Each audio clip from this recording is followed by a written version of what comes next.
Merci d'être avec nous sur Radio J comme tous les matins. Et ce matin, nous avons le plaisir d'accueillir Mélanie Poligès, présidente du collectif No Silence. Bonjour Mélanie. Bonjour Yana. Merci d'être avec nous. Alors, c'est pas la première fois qu'on vous entend sur cette antenne. Vous êtes venu régulièrement nous parler de vos actions depuis le 7 octobre. Et vous en menez beaucoup, justement. Alors, est-ce qu'on peut d'abord rappeler ce qu'est le collectif No Silence ? Ouais. Merci de cette invitation. C'est toujours un plaisir d'être avec vous.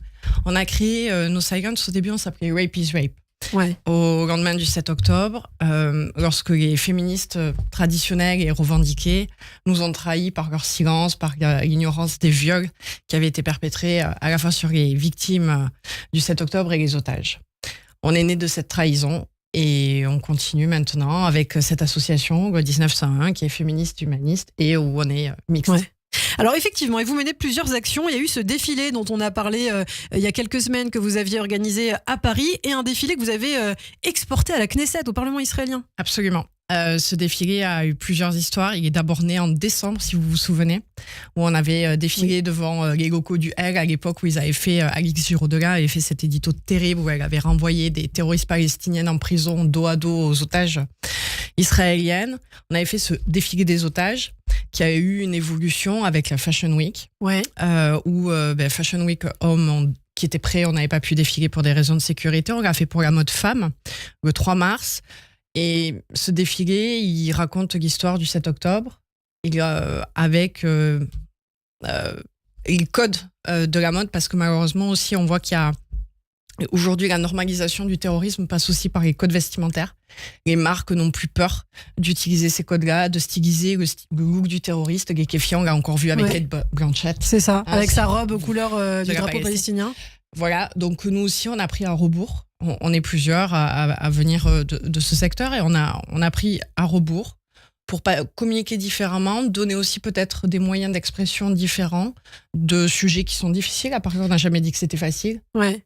Mais alors, à la Knesset, justement, ce défilé a eu lieu. Comment ça s'est passé ? Puisque vous avez organisé en fait un voyage de quelques jours. Hein. Voilà, on est parti avec Miral, qui est secrétaire générale, Fabienne Zimmermann, qui s'occupe avec nous des événements.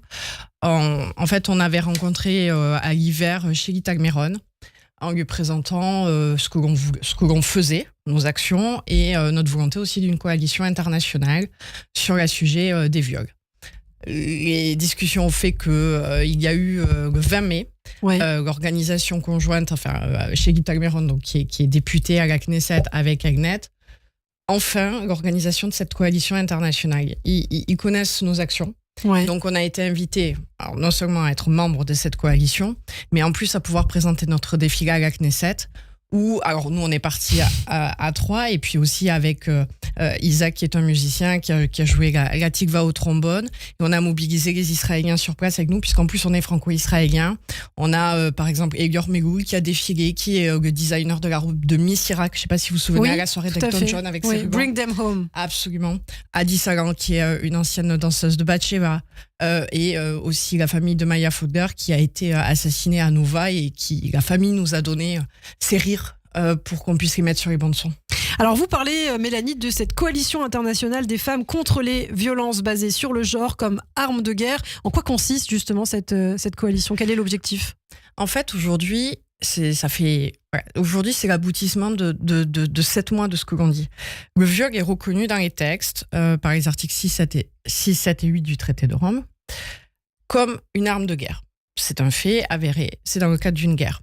Aujourd'hui, le terrorisme l'a mis pleinement dans sa feuille de route, a mis la femme dans la feuille de route du djihad islamique. Ça ne concerne pas que Israël. Israël est le triste cas d'école et l'exécution parfaite de ce que le djihad islamique est capable de faire à la femme. Oui.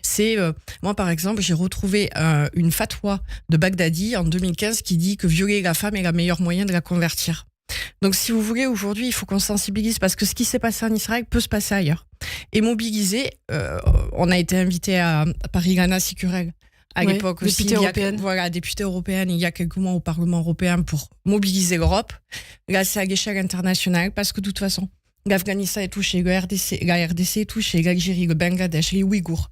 Le djihad, le fait, Boko Haram a mis en place cette terreur sexuelle depuis des années. Donc aujourd'hui, il faut mobiliser la coalition internationale. Effectivement, et donc ça ne concerne pas qu'Israël. Merci beaucoup Mélanie Poligès d'avoir été avec nous. Et puisque vous en parlez, c'est vrai qu'il y a cette vidéo terrible qui montre l'enlèvement de 5 soldats israéliennes observatrices de la base militaire de Nahal Oz, juste en face de la bande de Gaza. Et on doit citer les noms de ces femmes qui sont torturées, justement Liri Elbag, Karina Ariev, Agamberger, Daniela Gilboa et Nahama Levi. Merci beaucoup Mélanie Poligès, et on vous suit évidemment sur vos réseaux sociaux, également collectif No Silence. Merci. À très bientôt.